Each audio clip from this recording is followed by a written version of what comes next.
Awr Radio Kumasi 97.7 FM. This is News in Brief, your trusted midday update on top stories making headlines in Ghana and around the world. We are available on Radio Garden. Simply download the app from the App Store or Google Play Store and search for Awr Kumasi 97.7. We are also streaming live on Facebook at Awr Kumasi 97.7, on YouTube at Awr Kumasi 97.7, and online at www.awrkumasi.com. My name is Ni Ansa Mensa Derand. Now let's take the details. Adventist World Radio 97.7 FM.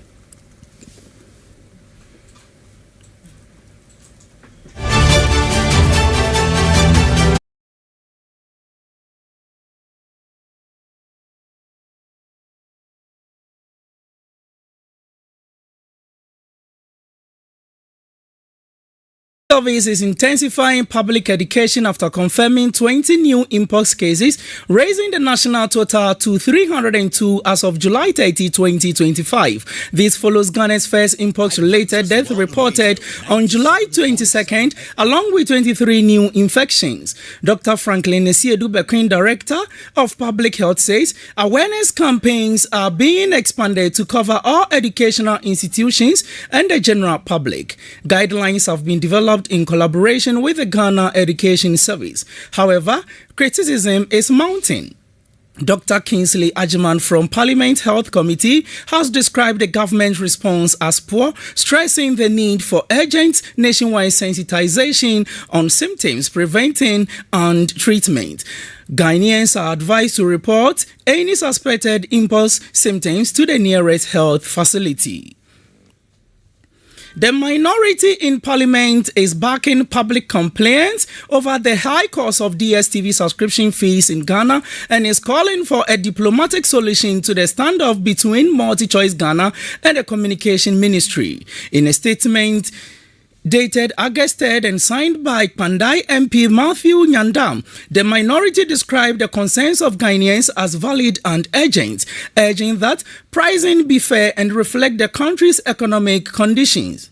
This follows Mr. Samuel Nate George's sharp rejection of MultiChoice Ghana's decision to maintain current prices, which the minister called illogical. The minority is urging calm and has asked the Parliamentary Committee on Information and Communication to summon both parties for dialogue. They warned against the ongoing media exchanges and stressed the need for the constructive engagement, fairness, and legal solutions to protect both consumers and investors.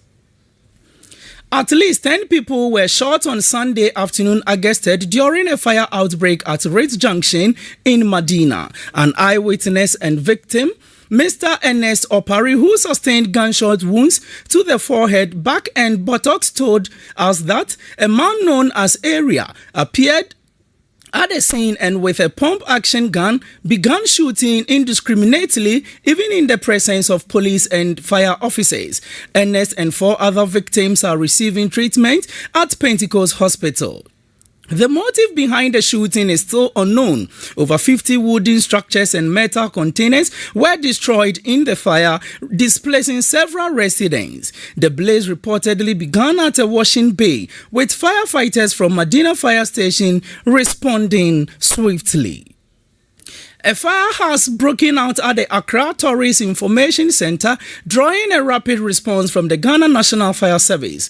Thick smoke was seen rising from the facility in a video, which has caused concerns. The cause of the fire and the exact time of the incident is yet to be confirmed. Firefighters worked on it and controlled the blaze. So far, no injuries or casualties have been reported. The extent of damage is not yet known and investigations are ongoing. We will bring you more details on this story in the evening. The government will today, August 4th, announce the new producer price for cocoa for 2025-2026 crop season. According to our business team, all pricing review committees have completed their work and consultants with stakeholders have been finalized. The new price is expected to reflect significant increase in dollar terms, with cocoa currently trading at about $7,555 per ton on the world market. However, there are concerns that the recent appreciation of the cedi could reduce the actual gains for farmers in local currency. The current producer price stands at 3,100 Ghana cedis per 64 kg bag, or 49,600 Ghana cedi per ton. President John Mahama has pledged to ensure cocoa farmers receive at least 70% of the world market price, while Cocoa Board CEO Dr. Randy Abe has warned that currency strength may limit real income gains for farmers. The 2025-2026 cocoa season officially opens on Thursday, August 7.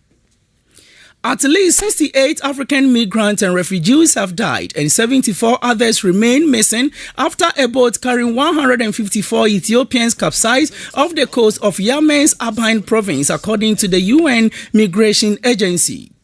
Only 12 survivors have been confirmed, with bodies washing ashore in the district of Kamfa and other nearby areas. Authorities are preparing mass barriers near Shakra City. The International Organization for Migration says the route across the Red Sea and Gulf of Aden remains one of the deadliest in the world, used by people fleeing conflict and poverty in Ethiopia and Somalia. More than 600,000 migrants entered Yemen in 2024, though this marked a decline from previous years due to tighter patrols. Over the last decade, over 2,000 migrants have gone missing along the route, with 558 deaths reported in 2024 alone. That wraps up the news in brief here on Adventist World Radio, Kumasi 97.7 FM. Stay tuned to be informed and inspired. For more news updates, keep listening to Awr Kumasi 97.7 FM. My name is Ni Ansa Mensah Deran. Thank you, and catch up with us at 6 p.m.